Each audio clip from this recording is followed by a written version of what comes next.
Hey guys, welcome back to my channel, and today we're going to be talking about Taylor Swift. So it's that time of the month again where I listen to all of Taylor Swift's songs from all of her old albums. Some of my favorite songs being Our Song, Love Story, Speak Now, and The Best Day. I listen to them around once a month, every month, and I started to ask myself why that was. Well, the first obvious answer is that I listened to all of these songs on the bus ride to school, and those were 15 quiet minutes I had to myself before being thrusted into the cesspool that was high school. A lot of these songs, like You Belong With Me, Back to December, Fearless, were my all-time favorite songs during my freshman and sophomore year of high school because they let me escape into this alternate reality where my childhood crush finally noticed me and we'd spend long summer nights together dancing in the rain. Even nowadays, when I listen to Wildest Dreams, I imagine myself as a glamorous 1950s movie star and a dreamy Marlon Brando lookalike as my co-star. And for just 3 minutes and 40 seconds, I can pretend that the abusive Hollywood studio system didn't exist and that Marlon Brando's not a rapist, and kind of just escape into this bubble where everything's perfect. And of course, Swift does this purposefully. In her Wildest Dreams music video, she dresses up as Elizabeth Taylor and pretends to be an old Hollywood movie star. And she does this because she knows that she's just a stand-in for her audience and their fantasies.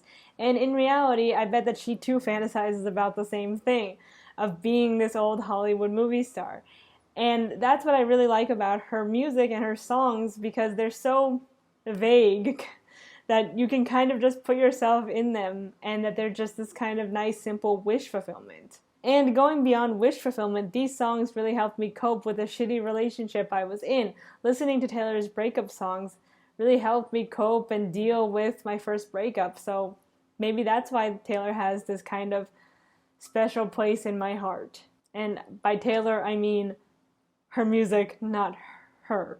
Her songs transport you into a world where you stand up to your ex-boyfriend, or where you and your ex-boyfriend make up, or where a boy finally realizes how important you are to them after friend-zoning you.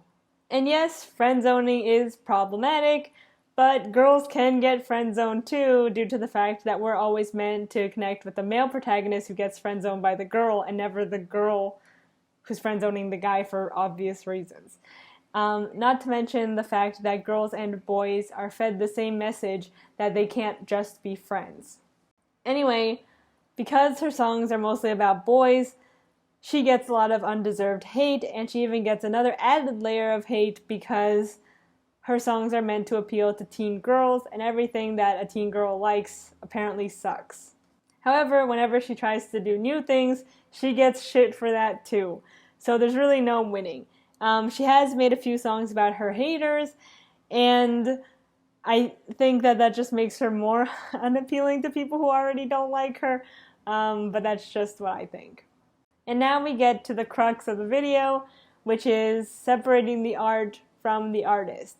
Personally, I don't have any strong feelings towards Taylor Swift. I don't hate her, I don't love her, I just like her music, and I'm able to make that separation.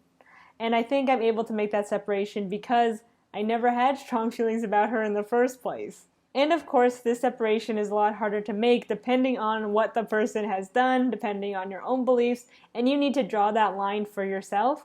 But with Taylor, I know she's done some very problematic things in the past and in the present, but I can still really enjoy her music even now, 10 years later after I first listened to it. And it's kind of concerning, but at the same time, I'm just able to do that because I never stand her. I never stand her, is that the right conjugation? I don't know. Because I never stood her, don't really have any feelings about her, so I think that's why I'm able to separate her political views with her art. And sometimes this is really hard. Sometimes it's hard to listen to Taylor's music and feel like I'm losing feminist points or I'm not progressive. And, that's just something I've learned to deal with. I feel like I'm in that Onion article. I think it's about, like, woman turns off being a feminist for 30 minutes in order to enjoy a TV show. And yeah, sometimes we all have to do that, and sometimes it's even necessary to do that in order to just enjoy things, because we know everything's problematic, But to enjoy things, we need to kind of turn that part of our brain off. And sometimes it's easier to do that than others, and sometimes you just can't do that with some sort of things. So like I said, you need to make that call for yourself. I personally don't think that female celebrities need to be good role models for young girls. But at the same time, she does have a lot of power, influence, and money. But at the same time, again, I don't think that she's using those things for anything negative. I personally think that her best songs are about boys and tend to be the less progressive songs. But again, that's just me. And the reason why I never really stood her or was a stan was because I was constantly inserting myself into her songs rather than trying to dissect them and try to gain hints about her personal life. I never really cared about that. I just cared about the narrative of the song itself and then living that out in my mind. You know, I wasn't one of those people that were like trying to dissect her style video for little pieces of Harry Styles, for example. And sometimes it's hard to listen to her old songs because I know that she probably doesn't really like them as much because these were the songs that kind of got her made fun of or not taken as seriously as she wanted to be because they were kind of fluff songs.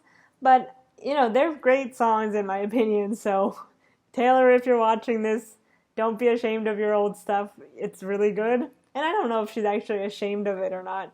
But I do think that she's trying to create a new image of herself, and these songs aren't as promoted as much, or maybe they even bring back bad memories about you know, being with that former company that basically controlled all of these songs.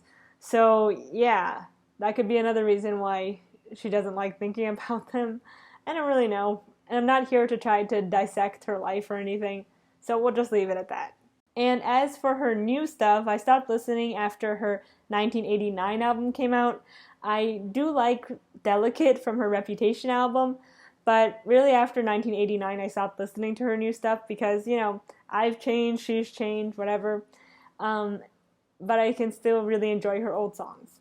And before I end the video, just a little piece of advice to everyone. Try not to like stan people because you never know what kind of shit they're hiding or that's gonna come out. And obviously, again, people are just people. No one should be held up on a pedestal. No one is free of criticism. So that's it for the video. It was a short one. If you want to listen to her songs, I'm going to leave some recommendations at the end of the video. So that's it. Thanks for watching, and I'll see you in the next one. Bye.